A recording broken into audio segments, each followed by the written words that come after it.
But Jason, the health benefits of intermittent fasting are still a point of debate, right? That's what people are trying to say in the comments in a video I did the other day discussing intermittent fasting as a valuable dietary tool, but one that people take out of context, just like they've historically done with a lot of diet stuff.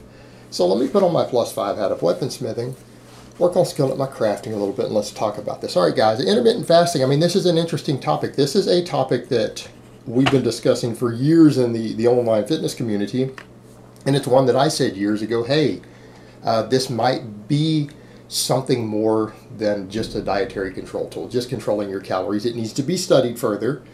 Some of the research looks promising. It needs to be studied further, right? I was saying that 5 years ago. It has been studied further. And what they are finding in the overall research, and I don't care what you see from 5 or 6 years ago, you have to stick with what the modern stuff shows. And I mean, we've seen a lot of prominent researchers out there discussing this because they're interested in knowing, you know. I mean, we've seen Dr. Brad, we've seen all these other people discussing it in detail because it's now become part of the data for continuing education for personal trainers and everything else, right? For some of these actually well-accredited personal training organizations that try to do their best to keep their trainers up to speed on diet and nutrition and all of that the best that they can, right? Doesn't mean they're perfect, but they're having to look at the research. And what it's basically showing is that, yeah, the perceived health benefits of intermittent fasting seem to come from the caloric deficit, right? That's it. That's what it seems to be useful for. It's a dietary control tool. And I know a lot of people are like, yeah, but you know, all these religions practice fasting. It's because religions practice fasting is the reason it's become such a prominent point, why so many people have a personal vested interest in finding something deeper. Because billions of people around the world, including many researchers, including many fitness professionals, come from religious backgrounds where their religion has a fasting component. And so because of that, they would like to see some health benefits. Whereas in the reality is not every religion that even discusses fasting is even doing it for health benefits. You know, some of them it has to do with discipline or self-inflicted hardship, right? Things like that. It's not even always about health. But you know, people want to make it about that. And the reality is, guys, you have to look at where the data goes. And people are like, well, this doctor over here says that even though the data's not showing it, he wants to prove it. Well, here's the thing. That's not a good researcher. If you have someone who is a claimed researcher or doctor or anything else, and they're like, I'm convinced this is true, and I know the data is not showing it yet, but I want to keep getting research until the research confirms my bias. All right, that's not a good researcher. That is someone who either has their own massive bias they've created or a potential con man. Because the reality is something they've even observed in people, whether it's an MD or a nutritionist or anyone else, something they've observed in people could have an alternative hypothesis. And kind of the thing we come back to with the fasting, that alternative hypothesis is people who are fasting usually eat less weekly calories. Not always, but usually. Reduced calories shows a lot of various benefits. You know, it affects circulating insulin. It affects circulating growth hormone. All right, that's what we're talking about. And the problem is when people say, well, it hasn't been not proven that these health benefits exist. That's not how this works. When you are looking for something, in this case, you're saying, hey, I think intermittent fasting is going to have health benefits beyond just a caloric control tool. Like, I'm convinced it's going to have, well, you test for those things. And if you don't find them, here's the problem, guys. Let's say you conduct 5 studies, right? 5 studies are done and they don't find what you're looking for with different variables looking at it. That's not promising.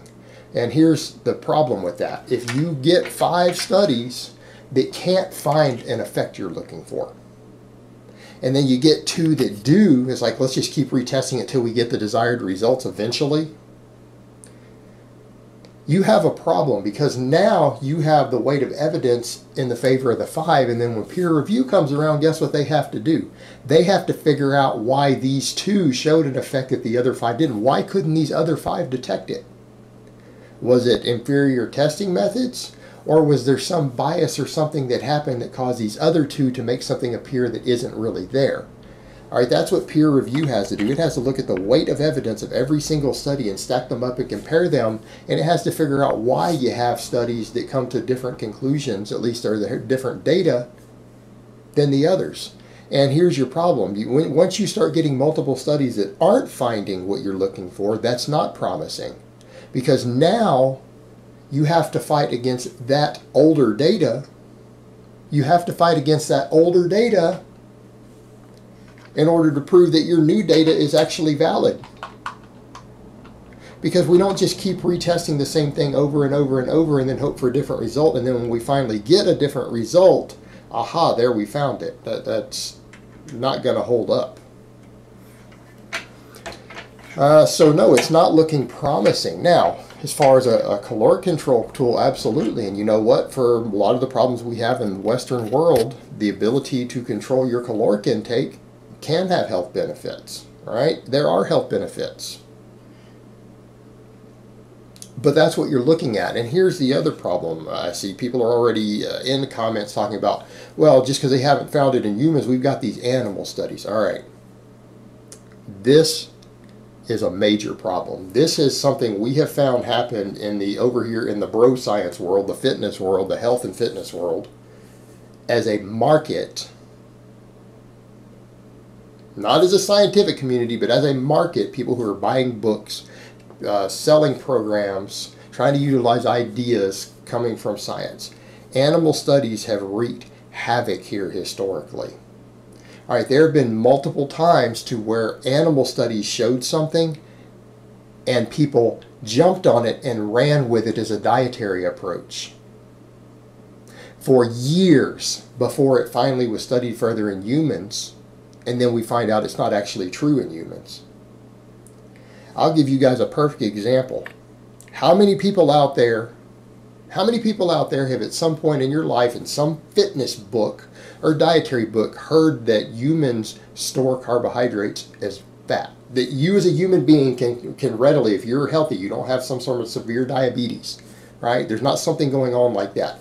That you as a human, that you could eat, say, 1,000 calories of potatoes and store hundreds of those, that 1,000 calories of potatoes could be stored directly as body fat in a human. You've probably read that, haven't you? You've heard that. You've heard someone preach that. You know where that came from? That came from animal studies. That came from rodent studies. Because guess what? It turns out mice and rats can have extreme amounts of de novo lipogenesis, which is, again, the storage of blood glucose. Because of elevated insulin, they can store it as body fat. They can convert it to fat really easily. Guess what? For years and years and years, that was used to crank out diet books. Personal trainers talked about it. Gurus talked about it. But guess what? Humans don't actually do that. It actually turns out, when it's been studied closely, and now multiple studies that have looked at it in humans, find that reasonably metabolically healthy humans, in other words, you don't have, again, you're not like a type 2 diabetic, or have severe metabolic syndrome and are already very overweight, right? If you're only about 30, 40 pounds overweight, this won't even happen to you. This is not a concern. You're not a type 2 diabetic, not a concern. So reasonably metabolically healthy people, and definitely in metabolically healthy people, it is extremely difficult to get carbohydrates to store as body fat. And in fact, you have to do a prolonged overfeeding over several days to even get the effect to occur. In other words, if you were to just come in and overload a bunch of even fairly refined carbs for just one day and go back to your normal diet, you will find almost zero of those carbohydrates, even if we're talking like an extra 1,500 calories, right? You don't even store it as body fat. Like, at most, maybe a gram or less of it gets stored as body fat. If it's a short-term overfeeding, like only 24 hours or something, it takes several days under normal conditions for that to happen. Humans don't actually store carbohydrates as fat. We store fat as fat, and if you carb load, your body tends to burn off extra energy. It tends to store it as glucose in the body and glycogen in the body, and then it stores all the fat that you eat, right? That's what ends up happening. It doesn't actually store the carbs as fat. But how many diet books and gurus and everything else ran off of this research and claimed it as fact when it all came from mice and rat studies? And then it turns out not to even be true in human beings. There's a ton of people out there because of that who still don't even know. I've met lots of people who literally are so far behind in the science that they don't even realize that like a decade ago, researchers concluded that humans under normal conditions don't really store surplus carbohydrates as fat. We don't actually do it. It doesn't get stored as body fat. They're not even aware of that. Even though this has been considered pretty well conclusive in the nutritional science world for about a decade now. Multiple studies with sophisticated lab equipment, everything looked at it very, very closely. There's been quite a few studies done on it. And they concluded we can't seem to find it really happening. That doesn't really happen. You know, when we hook this same equipment up to mice and rats, yeah, it happens in them. It doesn't happen in people. So you see the problem when people start saying, yeah, well, you know, we've got these mice and rat studies, we just need to carry them over to humans and we're going to find the exact same thing. Yeah, that's exactly how dietary fads get started. That's how fads get started. No, you don't say, aha, this happened in mice and rats. They got this benefit.